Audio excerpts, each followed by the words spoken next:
Welcome to Cybersecurity HQ's deep dive for December 22nd, 2024. Lots to cover today, so let's jump right in. Big news first. The BadBox botnet. This one is massive. Yeah, almost 190,000 compromised Android devices. And it's not just phones and tablets. Right, IoT devices too, like smart TVs, right? You got it. Huge attack surface. We're talking DDoS attacks, residential proxying, ad fraud, even remote code installation. Think of it like a cybercriminal's Swiss Army knife. And we've seen this before, right? Botnets can do some serious damage. Absolutely. Remember Mirai back in 2016? Major internet outages. BadBox seems even more sophisticated. What makes you say that?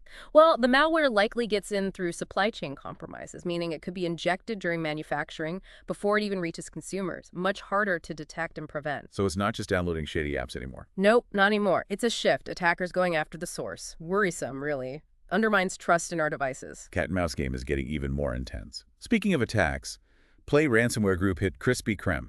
Yeah, they got employee IDs, payroll data, financial info, even disrupted their online ordering in the U.S. Ouch, not good. Especially with the holidays coming up, this could really hurt them. It really could. And you know what's interesting? There might be a connection to BadBox. You think those stolen credentials could be used in attacks like this one? Very possible. Cybercriminals buy and sell this data on the dark web all the time. So those credentials, harvested by BadBox, could end up in the hands of ransomware operators, giving them the access they need for attacks. So we're seeing these different threats all coming together. Makes the landscape even more dangerous. Exactly.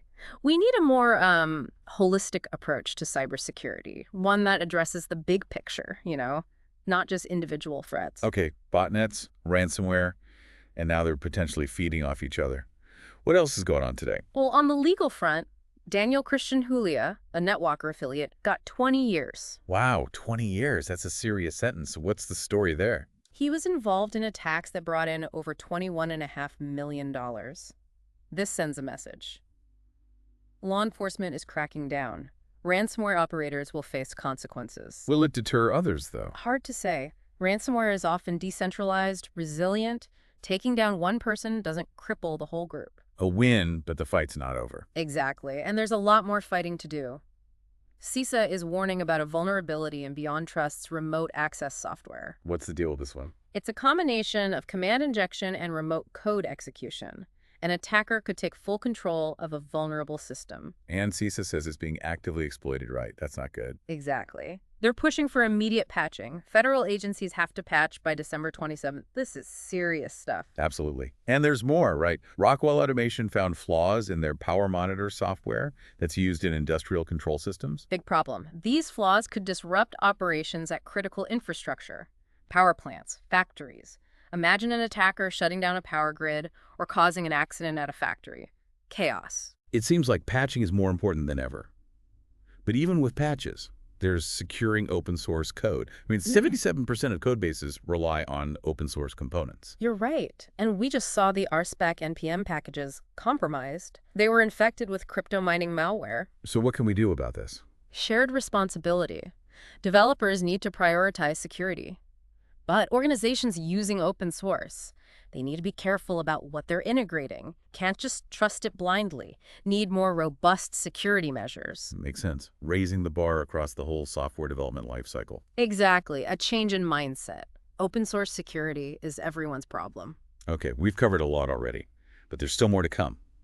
Next up, we'll dive into mobile security, cyber warfare, and the rise of cryptocurrency theft. Stick with us. Yeah, and it seems like the threats are everywhere these days, even in our pockets. You're right, mobile security is a big issue. Yeah. The Salt Typhoon Group, they're suspected to be linked to China. They're targeting telecom companies. What's scary about them is they're persistent.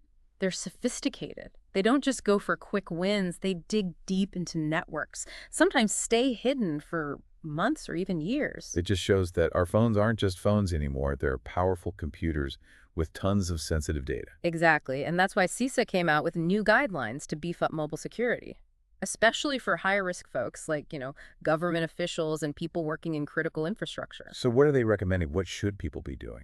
Multi-layered approach, starting with encrypted messaging apps. Got to protect those communications. They're also pushing for phishing-resistant MFA, to stop account takeovers.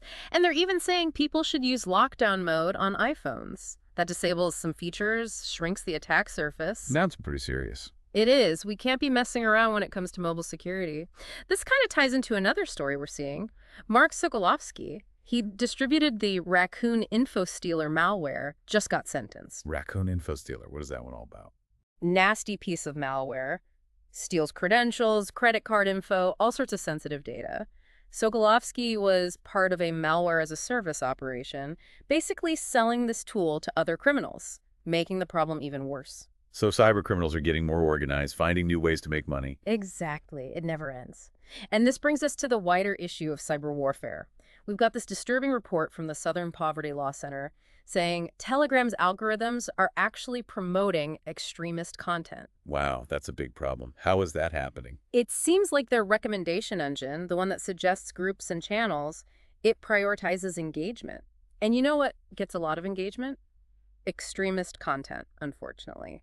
Likes, shares, comments. It creates a feedback loop. The algorithms end up amplifying this harmful stuff. So Telegram isn't doing it on purpose, but their design is causing unintended consequences. Yeah, classic example of the challenges of content moderation. It's not just about taking down individual posts, it's about fixing the systems that are spreading this stuff. It's a tough problem to solve for sure. It is, and it's not just online extremism we've got to worry about. The conflict between Russia and Ukraine, we saw Russia launch a cyber attack on Ukraine's state registers. What were they trying to do with that? Seems like they wanted to disrupt government services, create chaos. Those state registers have sensitive info, birth records, property data, business registrations. They wanted to cripple the Ukrainian government. This is taking cyber warfare to a whole new level. It's not just about military targets anymore, it's about hurting civilians. Right. And it shows how powerful these attacks can be. They disrupt services, undermine trust in the government. It's scary stuff. Cyber warfare is a real danger now, not just something we talk about. Absolutely. And it's not just nation states doing this. Cryptocurrency theft is exploding. Chainalysis just put out a report. Over $2.2 billion stolen from crypto platforms this year. Wow, $2.2 billion. That's crazy. Who's behind that? The report points to North Korean hacking groups. They might have stolen as much as $1.34 billion in crypto. State-sponsored cybercrime is getting really sophisticated, and crypto is a huge target for thieves. It feels like every industry is vulnerable these days. You're right. And the attack surface keeps growing. Now we're seeing U.S. agriculture as a potential target. That's the new frontier. Agriculture? That seems strange. How is that a cyber target? Well, modern farming relies on technology.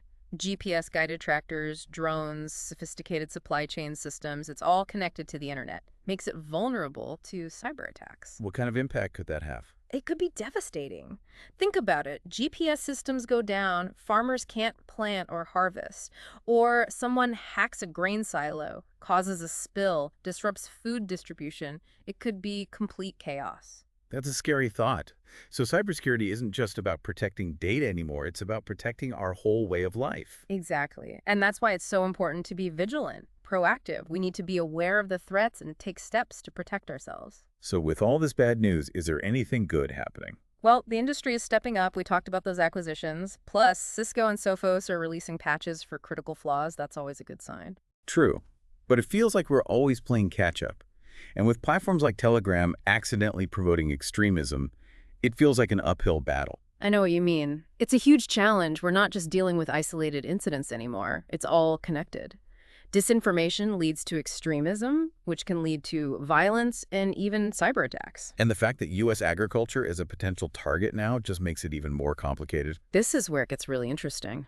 We often think of cybersecurity as data breaches and financial losses, but now it's about our food supply.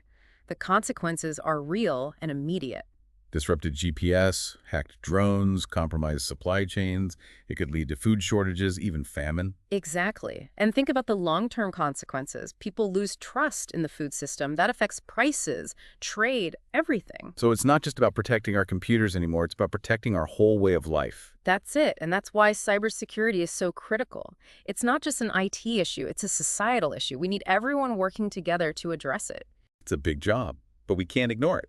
Cybersecurity is everyone's responsibility now. You got it. And the first step is staying informed. That's why places like Cybersecurity HQ are so important. It really does feel like the stakes are getting higher every day. Yeah, it's not just about data and systems anymore. It's about real-world impact. Food, energy, even political stability. So where do we go from here? We've got these mega botnets, ransomware running rampant, nation-state attacks, and now the threat to agriculture. It's a lot. It is, but it's not hopeless. We're seeing positive signs, too. The industry's fighting back. We talked about Cisco and MasterCard making strategic acquisitions. Plus, you've got companies like Fortinet and Sophos patching critical vulnerabilities. That's crucial. True, but it feels like a constant race against the attackers. They find a weakness, we patch it, they find another one. And with platforms like Telegram, even unintentionally, boosting extremist content, it feels like we're fighting a losing battle. I see your point. It's a complex problem, no easy solutions. But awareness is key. The more people understand these threats, the better we can defend against them. And that's where Cybersecurity HQ comes in, providing information, resources, connecting professionals. Exactly. We need to work together, share knowledge, collaborate on solutions. It's the only way to stay ahead of the curve. So to wrap up, what's the one key takeaway you want our listeners to remember from today's deep dive? Cybersecurity is everyone's responsibility. It's not just about technical skills, it's about mindset, being vigilant, staying informed, and taking those proactive steps to protect ourselves and our organizations. Couldn't agree more. Knowledge is power, and that's what we aim to provide here at Cybersecurity HQ. So stay informed, stay vigilant, and we'll see you in the next dive. Cybersecurity HQ, your hub for jobs, reports, news, and a newsletter read by 70,000 plus professionals weekly.